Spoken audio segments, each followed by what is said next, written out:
Today, we're going to talk about this live mic performance style music video that I shot with Tay Rhodes. We're going to break down all the lighting, so you guys are going to learn a lot from this video. A lot of you guys DM me on my Instagram. It was about like 5, okay? It wasn't a lot, but it was about 5 people letting me know like, hey, what did you use for lighting? Like, it looks very cinematic. Whatever cinematic means, it looked very clean. And as for me, I really love the lighting that we did for this. So I kind of want to break it down and explain to you guys my thought process behind this lighting that you guys are about to watch. Hey,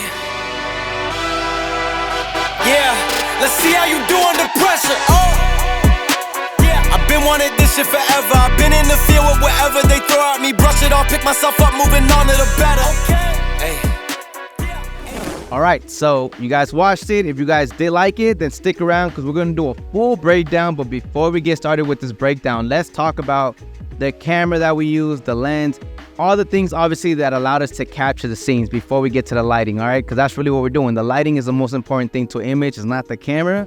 But in case you guys are interested, the camera that I used as always is the Sony a7S III.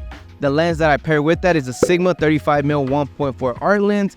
And I also used K&F Pro Mist filter, the 1/8. And the reason why I like to use that Pro Mist is because I like the image to be soft and I like the way it blooms with the highlights. So that's overall the camera setup. And then as far as the gimbal, I had the tilt-to-ring with the full-on system. And as far as the gimbal connected to it was the DJI Ronin RS3. So that's the camera gear. But again, I'm not a big fan talking about the camera gear. Let's talk about lighting because we all know lighting is everything. So let's get started with the scene. So the key light that we have, I'm looking at the image right now, is the Forza 150 with the Nanlux softbox. And we also had the honeycomb grid or the grid or whatever they call it, but the black thing that kind of velcros around the softbox in the front. And that's allowing us to control the lighting so it doesn't flood everywhere. It just stays right on top of him. And the reason why I use the Nanlux Forza 150 is because it's light, it's compact, it's small. So it allows me to go wide and not have to see a softbox. Because if you use a bigger light, first of all, it's heavy. You might not be able to mount it on these drop ceilings. And number two, a bigger light normally requires a bigger softbox. And it just, again, it takes away too much. So the smaller it is, and it's still close to the artist, is way more than enough output. So Forza 150B is the key light that we use for this. Now, as far as the fill light, it's a little weird, all right, but we used the Nanlux 8-foot Pavo tube and we placed it on the left side. Now, we weren't able to get it on the behind the scenes, but it's on the left side. It's giving just enough fill on the artist. And for the backlight, we did use the Forza 60B with the projector. The reason why I'm a big fan of the projector is because it's so narrow compared to Fresnel. It's kind of more out, right? So I want to just make sure it's just keen on, it's not hitting the wall or anything like that. So I'm a big fan of the Nanlux projector. So if you guys are interested, I mean, everything I'm gonna talk about, by the way, will be linked in the description below, just in case you guys are interested. That's pretty much all the lights that are hitting the artist. But now let's get started with the whole breakdown on all the lighting that we use to light up the whole scene. So for the right side, where you guys are seeing the payphone and everything, what we use to light up that whole scene is the Nanlux Dyno 650C.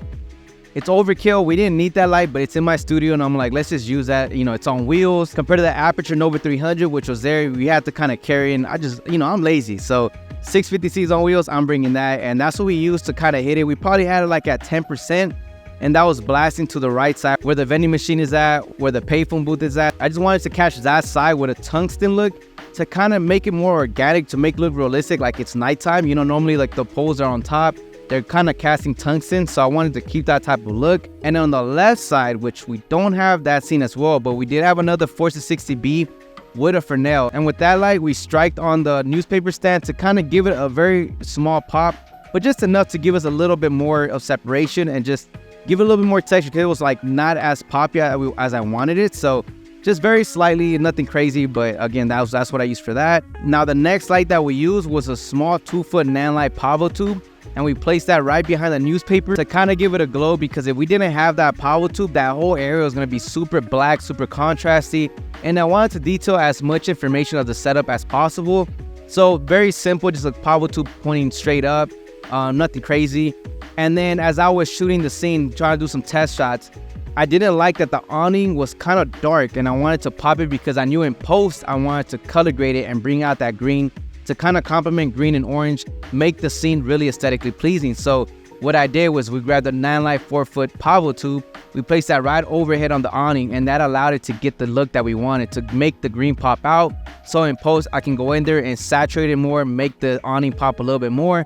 And as far as the inside of the store, we did use another Nanlux 4-foot Pavo tube. We placed it right overhead, and that tube alone lit up the whole store inside. And I think that's pretty much it. I'm trying to see if there's any other lighting, but honestly, that's pretty much it. It's very simple. And there you guys have it. That's it for the breakdown. That's the full behind the scenes. Now, to kind of finish things off, I'm gonna give you guys a great advice. Everything that you guys are using to light up the subject, the scene, it needs to have a purpose. You know, I can show you guys all these lights and you guys can try to imitate as much as possible. You still need to learn how to color grade. You still need to understand where the light is hitting, how much information you're going to be able to have in post. Now, I'm working with a Sony a7S III, so I only have 10-bit. I don't have the best color depth as far as to be able to tweak and color it, but I know exactly what the camera can do. So I try to give myself a great base, so when I'm in post color grading, I'm able to really bring out what I'm seeing in my head. But lighting is everything, and I'm gonna keep preaching that. Lighting, all right guys, do not forget it. It's a beautiful thing when you're able to see the whole image come together. If there was no lighting in this, it was gonna be pretty whack. If you guys are ever in my studio, now you guys know how to go about it. If you guys want me to light it up for you guys, by all means hit me up and we can work something out. But anyways, I will catch you guys on the next one. And by the way, do you guys like the two camera angles? Because for me, I feel like it's just more, there's more energy, there's more, it's just more to the video. It adds production. But anyways, guys, see you guys next time. Peace. Hey. Yeah, let's see how you do under pressure. Oh. Yeah, I've been wanting this shit forever. I've been in the field with whatever they throw at me. Brush it off, pick myself up, moving on to the better. Okay. Hey. Yeah, ain't no errors, baby, it's a new era. I wake up early feeling rich like I'm Kesha. I get to the paper, boy. Extra, extra. Fuck with me, you know that